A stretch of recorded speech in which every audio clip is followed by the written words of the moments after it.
ජීවිතයට හොයාගනින් කොල්ලෙක්ව උඹව සරින් සර අඬවලා ආතලක ඉන්න එකෙක් නෙවෙයි උඹ අනද්දී හුගේ පපුව පිච්චෙන එකෙක්ව උඹ ප්‍රශ්නකෙද්දි කතා නොකර පාඩුවේ ඉන්න එකෙක්ව නෙවෙයි උඹගේ හිතට පොඩි හරි සනසීමක් පොඩි හරි සතුටක් ගෙනල්ලා දෙන දඟලන එකෙක් සල්ලි පස්සේ ලස්සන පස්සේ දුවන එකෙක් නෙවෙයි උඹේ ඔය හිත අස්සේ පැලෙන්න තියෙන ආදරේ වටිනාකම දන්න එකෙක්ව ඒ ආදරයට මුළු හිතින්ම ආදරේ කරන එකෙක්. ඒ ආදරේ නැති කරගන්න බය එකෙක්. හොයාගනි මට ඕන දේ මං කරනවයි කියන එකෙක්ව නෙවෙයි. උමෙනුත් අහලා උඹ කැමති නම් විතරක් ඕනම දෙයක් කරන එකෙක්ව. නිදහසේ ආතල්ලකේ ඉන්න දඟලන රස්තියාදුකාරයෙක් නෙවෙයි.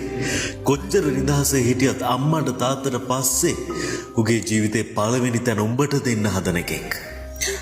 සමහර විට ලැබිලා ඇති. සමහර විට උමත් එහෙම කෙනෙක් හොයනවා ඇති. ආදරය කියන්නේ විඳවීමක් නෙවෙයි. විඳවීම කියන්නේ ආදරයක පැත්තක් විතරයි. අපි ආදරය කරනවා කියලා හැල් බැඳගෙන විඳවන්න ඕනේ නැහැ. තමන්ව දැනෙන හදවතින්ම ආදරය දෙන උඹව තේරුම් ගන්න කෙනෙක්ව ජීවිතයට ලං කර ගන්න. හදවතින්ම සුබ පතනවා.